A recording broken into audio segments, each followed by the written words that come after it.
Hi అండి. ఈరోజు topic బోధనా ప్రణాళికలు, యూనిట్ ప్రణాళిక, పాఠ్య ప్రణాళిక, వార్షిక ప్రణాళిక ఇవి ఉన్నాయి కదండి. వీటి గురించి నేర్చుకుందాం ఈరోజు. ఈ టాపిక్స్ చెప్పే ముందు నా చిన్న రిక్వెస్ట్ అండి, మా ఛానల్ని ఎహీ క్లాసెస్ ఛానల్ని సబ్స్క్రైబ్ చేసుకోండి ప్లీజ్. ఇది చాలా ఇంపార్టెంట్ అండి.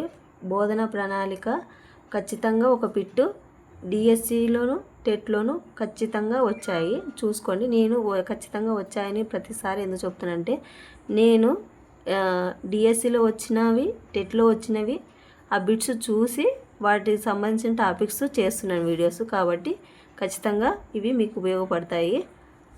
లాస్ట్ వరకు చూడండి, మీకు అర్థమవుతుంది. ఈ ప్రణాళికల గురించి తెలుసుకునే ముందు చిన్న ఇంట్రడక్షన్ అండి. దాని గురించి ఏంటికి ప్రణాళికలు చేసుకోవాలి, ఎందుకు రాసుకోవాలి, దీనివల్ల యూజ్ ఏమి, ఇవి నేర్చుకుందాం. ప్రణాళిక రచన చేసుకోవడం వల్ల ప్రయోజనాలు, ఏం ప్రయోజనాలు ఉన్నాయో ఫస్ట్ ఇవి తెలుసుకుంటే మనకి ఈజీగా అర్థమవుతుందండి. వార్షిక ప్రణాళిక, యూనిట్ ప్రణాళిక, పాఠ్య ప్రణాళిక ఉన్నాయి కదా, వీటి గురించి తెలుసుకుందాం. ప్రణాళిక రచన చేసుకోవడం వల్ల కలిగే ప్రయోజనాలు. ఫస్ట్, బోధనా కార్యక్రమం సులభతరం అవుతుంది. ఏంటివి? ప్రణాళికలు చేసుకోవడం వల్ల సకాలంలో అన్ని అంశాలు మెరుగైన పద్ధతిలో ఉంచవచ్చు. సకాలంలో బోధన అభ్యసన సామాగ్రి సిద్ధం చేసుకోవచ్చు. అభ్యసన ఫలితాలు ఎప్పటికప్పుడు మూల్యాంకనం చేయవచ్చు. అంటే మనము ప్రణాళిక రచన చేసుకోవడం వల్ల దానికి సంబంధించిన బోధనా సామాగ్రి సిద్ధం చేసుకోవచ్చు. అంటే వాటికి ఆ లెసన్ కావాల్సిన ఏమన్నా ప్రయోగాలు కానీ ఏంటివన్నా మనం దానికి కావాల్సినవి ముందుగానే ప్లాన్ చేసుకోవడానికి అవకాశం ఉంటుంది. మన బోధనని ఆ పీరియడ్ ప్రకారం చేసుకోవడానికి వీలుంటుంది. మెరుగైన పద్ధతులు అనుసరించడానికి కానీ వీలుంటుంది. ఇవే మనకి ఇక్కడ చెప్పారు. లక్ష్యాత్మక విద్య నిర్ణీత సమయంలో అందించవచ్చు. బోధన అభ్యసన ప్రక్రియలో కావాల్సిన మార్పులు చేర్పులు కూడా చేసుకోవడానికి అవకాశం ఉంటుంది. కాబట్టి ప్రణాళిక రచన చేసుకోవడం ఇంపార్టెంట్ అండి. చూడండి మళ్ళీ నెక్స్ట్ పాయింట్, ఉపాధ్యాయుడు బోధనకు ముందు చేసే ఆలోచనలు రాత రూపాలే వార్షిక పథకం, పాఠ్య విభాగ పథకం. పాఠ్య విభాగ పథకంనే యూనిట్ పథకం అంటారు. ఇక్కడ ఇచ్చిన చూడండి, యూనిట్ పథకం అంటారు. పాఠ్య పథకం వేరు, పాఠ్య విభాగ పథకం వేరు. పాఠ్య విభాగ పథకం అంటే యూనిట్ ప్లాన్. ఇది కూడా ఇంపార్టెంట్. ఈ పేరు పాఠ్య పథకం లేదా పీరియడ్ పథకం. పాఠ్య పథకాన్ని పీరియడ్ పథకం అని కూడా అంటారు. యూనిట్ పథకాన్ని యూనిట్ ప్లాన్ అంటారు ఇంగ్లీష్లో అయితే. యూనిట్ పథకం అని తెలుగులో కూడా అంటారు. యూనిట్ పథకాన్ని పాఠ్య విభాగ పథకం కూడా అని అంటారు.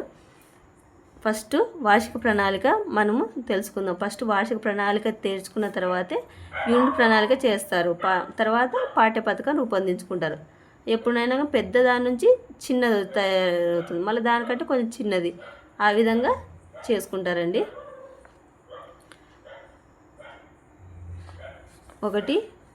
ఫస్ట్ది వార్షిక పథకం. ఒక తరగతికి ఒక సంవత్సరంలో బోధించవలసిన గణిత పాఠ్య ప్రణాళికను అందుబాటులో ఉండే బోధనా సమయం దృష్ట్యా కొన్ని పాఠ్య విభాగాలుగా విభజించి ప్రతి పాఠ్య విభాగ బోధనకు పట్టే సమయం తద్వారా సాధించిన లక్ష్యాలను సూచించే పట్టికే వార్షిక పట్టిక లేదా వార్షిక పథకం అంటారు. ఇది విద్యా సంవత్సరం ప్రారంభంలోనే జరగాలి. ఇది దీర్ఘ ప్రణాళిక. దీర్ఘ ప్రణాళికని దేనిని అంటారని కూడా అడగచ్చు. వార్షిక పథకాన్ని అంటారు. ఈ వార్షిక పథకాన్ని ఒక విద్యా సంవత్సరం స్టార్ట్ కాకముందే మనము తయారు చేసుకోవాలి. ఇది ఇంపార్టెంట్. ఈ వార్షిక పథకంలో విద్యా సంవత్సరం ఎక్కడి నుంచి ఎక్కడి వరకు ఉంటుంది? జూన్ నుంచి, ఇంకా రాశాను చూడండి, జూన్ నుంచి ఏప్రిల్ చివరి దాకా ఉంటుంది.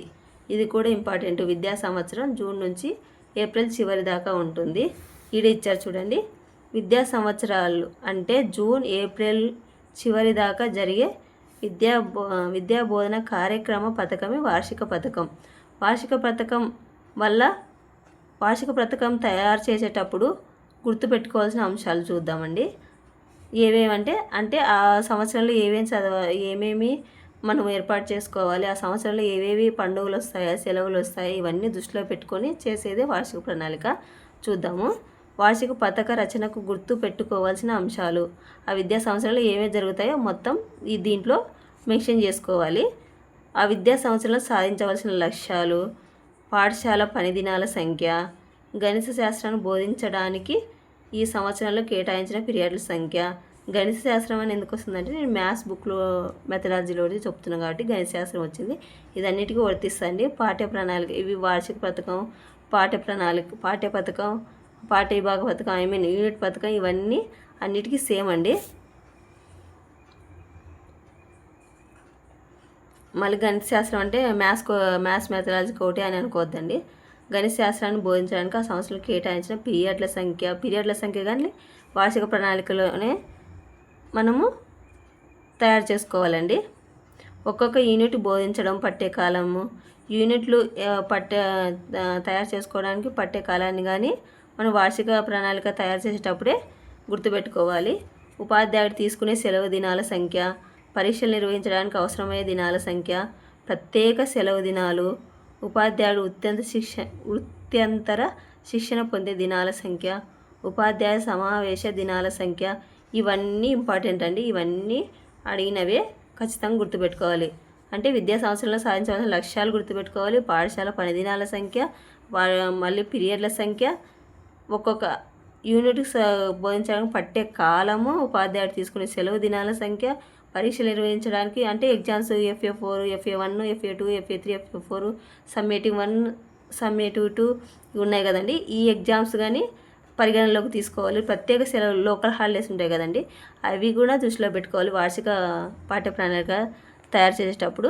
ఉపాధ్యాయుడు అత్యంత శిక్షణ అంటే కొన్ని వాళ్ళకి పెడతారు కదండి టీచర్స్కి, అవిను సమావేశ దినాలు ఇవన్నీ పరిగణనలోకి తీసుకోవాలి. పాఠశాల మొత్తం పని దినాల నుంచి 5 లేదా 6, 7, 8 అంశాల మొత్తం దినాలు తీసివేసి మిగిలిన దినాలకు వార్షిక పథకం రూపొందించాలి. అంటే పాఠశాల మొత్తం పని దినాలు ఉన్నాయి కదండి, దాంట్లో నుంచి ఈ రోజులు తీసేసి మిగతా వాటికి వార్షిక పథకం అనేది రూపొందించాలి.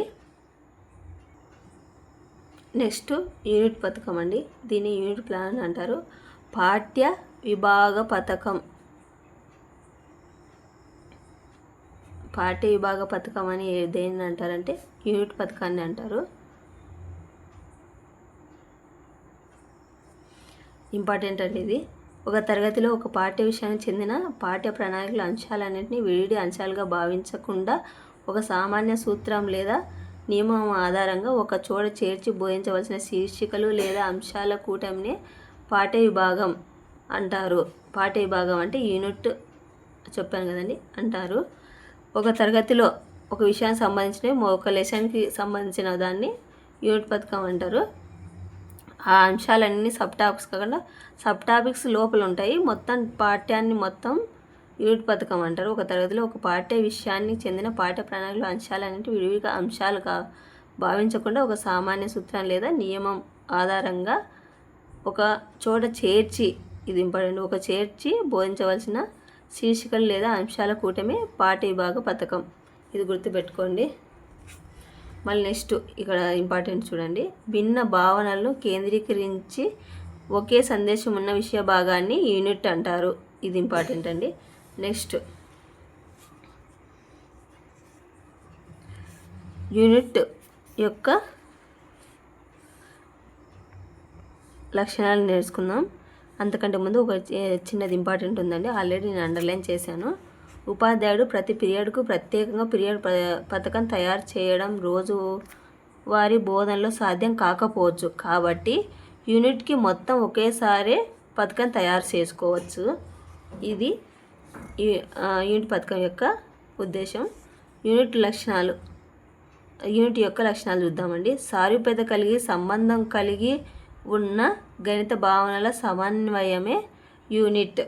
చూడండి, ఇది ఇంపార్టెంట్. చూడండి, యూనిట్ లక్షణాల్లో సారూప్యత కలిగి సంబంధం కలిగి ఉన్న, సారూప్యత అంటే ఒకదానికొకటి పోలిక ఉండాలి మరియు సంబంధం ఉండాలి. ఇలా కలిగి ఉన్న వివిధ గణిత భావనల సమన్వయమే యూనిట్. గణిత భావనలనే కాదు, ఏమైనా సైన్స్ అయినా తెలుగు అయినా ఒక సంబంధం ఉండేటువంటి ఒక చోట కూర్చడాన్ని యూనిట్ అంటారు. విషయ భాగంలో వివిధ భాగాలు ఉన్నప్పటికీ వాటిని కూర్చి సమన్వయపరిచి ఒక అంతిమ ఉద్దేశంతో ఇవ్వడం ఉంటుంది. నేను ఇప్పుడు చెప్పాను కదండి, అదే దాన్ని బోధించడానికి కాలం ఒక పీరియడ్ కంటే ఎక్కువ ఉంటుంది. ఇది ఇంపార్టెంట్. ఒక పీరియడ్ కంటే ఎక్కువ ఉంటుంది కాబట్టి యూనిట్ ప్రణాళిక అంటారు. ఒక పీరియడ్ మాత్రం అంటే పీరియడ్ పాఠ్య ప్రణాళిక లేదా పీరియడ్ పథకం అని అంటారు. ఓకేనా? ఒక పీరియడ్ కంటే ఎక్కువ ఉంటే దాన్ని యూనిట్ ప్రణాళిక అంటారు. నిర్దేశిత లక్ష్యాలు నెరవేర్చడానికి అనుకూలంగా ఉంటుంది. ఇది ఇంపార్టెంట్. నిర్దేశిత లక్ష్యాలు నెరవేర్చడానికి అనుకూలంగా ఉంటుంది. వివిధ అభ్యసనాల కృత్యాలకు అవకాశం ఉంటుంది. యూనిట్ పథకం వల్ల ప్రయోజనాలు. యూనిట్ పథకం వల్ల ప్రయోజనాలు కానీ ఇంపార్టెంట్ అండి. యూనిట్లోని సమైక్య లక్షణాలను ఏర్పరచడానికి వీలవుతుంది. సమైక్య లక్షణాలు ఏర్పరచడానికి ఉపయోగపడేది ఏది అని కూడా అడగచ్చు. యూనిట్ పథకం నిర్ణీత సమయంలో యూనిట్ పూర్తి చేయడానికి వీలవుతుంది. యూనిట్ని బోధించే సమయంలో కల్పించే వివిధ కృత్యాలను ఏర్పరచడానికి ఉపాధ్యాయుడు ముందుగానే సంసిద్ధత పొందుతాడు. నెక్స్ట్ పాయింట్, కావాల్సిన బోధన అభ్యసన సామాగ్రిని సమకూర్చుకోవడానికి వీలవుతుంది. నెక్స్ట్, యూనిట్ బోధనలో ఉపయోగించే ప్రత్యేక పరికరాలు సామాగ్రిని విద్యార్థుల చేత కాలయాపన లేకుండా సమకూర్చుకోవడానికి వీలవుతుంది. ఇది ఇంపార్టెంట్, చూడండి, ఆల్రెడీ అండర్లైన్ చేశాను. యూనిట్ బోధనలో ఉపయోగించే ప్రత్యేక పరికరాలు సామాగ్రిని విద్యార్థుల చేత కాలయాపన లేకుండా సమకూర్చుకోవడానికి వీలవుతుంది. నెక్స్ట్ పాయింట్, ఉపాధ్యాయుడు అన్ని పాఠ్యాంశాల విషయాలను వరుస క్రమంలో బోధించగలుగుతారు. నెక్స్ట్, ఒక యూనిట్ పూర్తి చేసిన తరువాత యూనిట్ పరీక్ష ద్వారా విద్యార్థులు పొందిన సామర్థ్యాలను మదింపు చేయగలుగుతారు.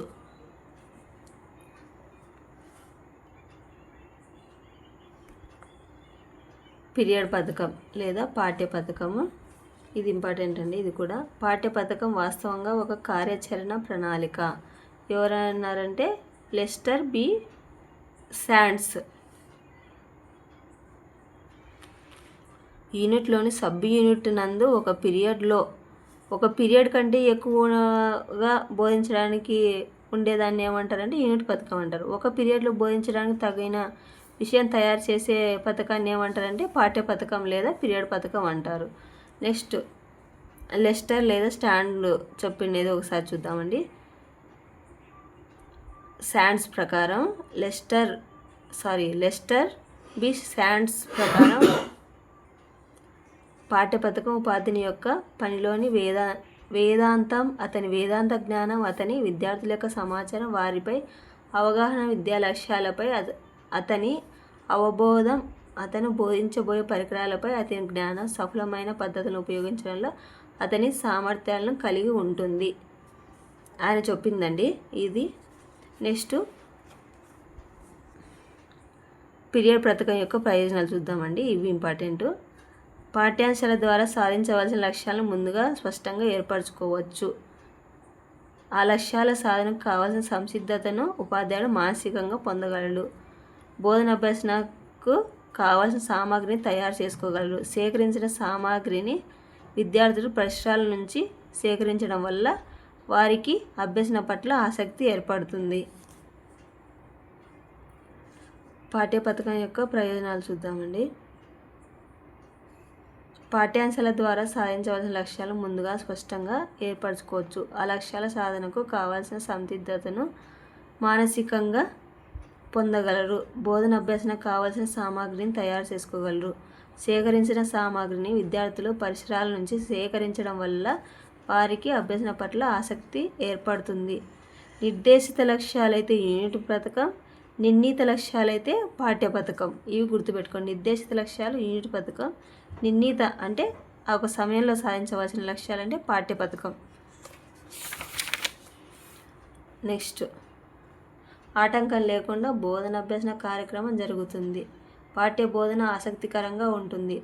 బోధన సమయం వినియోగం సరైన విధంగా ఉంటుంది. అంటే 45 minutes ఉంటుందండి మనకి. దానిలో ఖచ్చితంగా ఆ సమయాన్ని వినియోగించుకొని సమర్థవంతంగా బోధించడానికి పాఠ్య పథకం అనేది ఉపయోగపడుతుంది.